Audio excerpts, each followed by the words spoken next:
Sabe aquele momento na vida que a gente se depara com uma encruzilhada, que tem que escolher um caminho, mas não faz a menor ideia de qual é o certo? Pois é, o que será que guia a gente nessas horas, hein? Hoje a gente vai fundo na anatomia de uma decisão bem complicada para tentar entender isso. Olha só o nosso caminho hoje. A gente começa com a base de toda a decisão. Depois mergulha num estudo de caso prático, conhece os personagens, entende o dilema deles, ouve os argumentos dos dois lados e no final a gente para pensar num ponto-chave. O que acontece quando valores importantes batem de frente.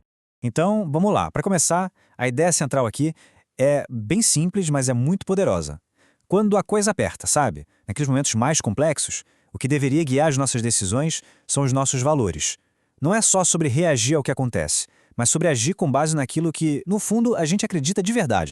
E essa citação aqui, olha, ela resume tudo perfeitamente. A proposta é que valores como, sei lá, respeito, gentileza, honestidade, não sejam só palavras bonitas, sabe? Que eles sejam o alicerce, a base de verdade das nossas escolhas. É o que separa quem só tem princípios de quem de fato vive por eles. E para esse momento decisivo, tem um termo que cai como uma luva: bifurcação. Pensa numa estrada que se divide em duas. É exatamente isso. É a imagem perfeita para descrever o dilema que a gente vai ver. Um ponto sem volta, onde só resta escolher caminho A ou caminho B.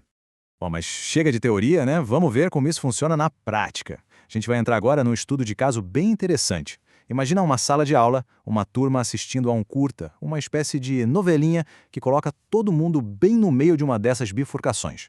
Para entender a história, a gente precisa conhecer os 4 personagens principais. Temos o Pedro, que é o cara mais estudioso. A Joana, por quem o Pedro tem uma quedinha. O Gabriel, que é o namorado popular da Joana.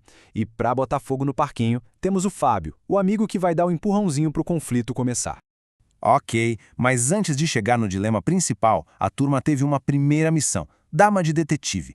Tentar entender o que cada personagem estava sentindo e pensando de verdade. Sabe, ler as entrelinhas, interpretar as ações, as expressões, foi uma análise bem profunda. E olha só que interessante. Logo na primeira cena, o contraste já é gigante. De um lado está o Pedro, super focado, mergulhado nos estudos. Do outro, o Gabriel, todo animado, falando que ETs, na verdade, são corujas bebês. Parece que são dois mundos completamente diferentes, né? Mal sabem eles que esses mundos estão prestes a bater de frente. Aí, chega a Joana e tudo muda.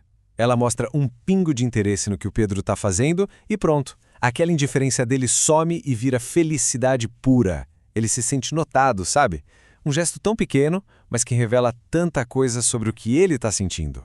E é aqui que o roteiro dá uma guinada. O Pedro descobre uma coisa que joga ele num beco sem saída, cheio de dúvidas. Já o Fábio, ele vê a mesma situação e fica eufórico, animadão, sentindo que ali tem uma oportunidade. Pronto, o dilema está na mesa. É agora que a gente chega no clímax da história. A bomba é a seguinte: Gabriel, o amigo do Pedro, pode estar traindo a Joana. E para piorar, o Fábio tá ali botando pilha.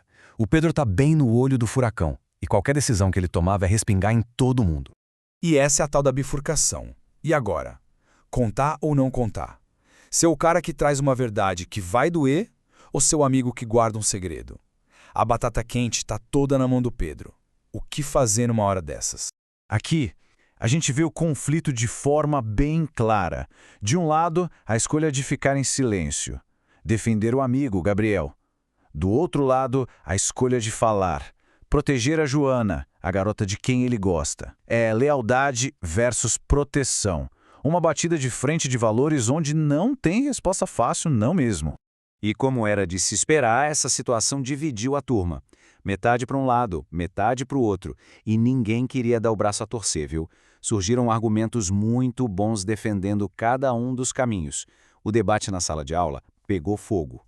O pessoal que defendeu o silêncio apostou na cautela. Tinha gente dizendo: peraí, isso é só fofoca, não dá pra saber se é verdade. Outros falaram: o certo era ele conversar com o Gabriel primeiro, de amigo para amigo. E teve até quem jogou a ideia: deixa o Fábio contar. Ele que tá todo animado com isso, que arque com as consequências. A ideia geral era: calma, não vamos agir por impulso.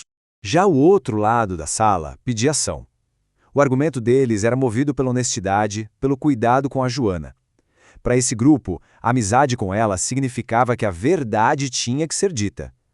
Era quase um dever moral protegê-la daquela situação, mesmo que isso pudesse acabar com a amizade com Gabriel. No final das contas, todo esse debate acabou revelando uma coisa muito importante sobre a natureza das escolhas difíceis. E a conclusão, olha, é bem surpreendente. E aqui está o pulo do gato. O dilema do Pedro é tão complicado porque não é uma briga do bem contra o mal. Muitas vezes a briga é do bem contra o bem. De um lado, a lealdade, um valor super importante. Do outro, a honestidade e o cuidado, que também são. É lealdade contra a verdade. E os dois são valores que a gente quer defender, né? Isso tudo leva a gente para a reflexão final. Quando dois valores que a gente considera super importantes batem de frente assim, como é que se escolhe qual deles pesa mais? Não tem resposta pronta, não tem manual. A decisão que se toma numa hora dessas acaba revelando muito sobre quem a gente é, sobre o que a gente mais valoriza lá no fundo. Fica a pergunta no ar. Na balança de cada um, qual desses valores teria mais peso?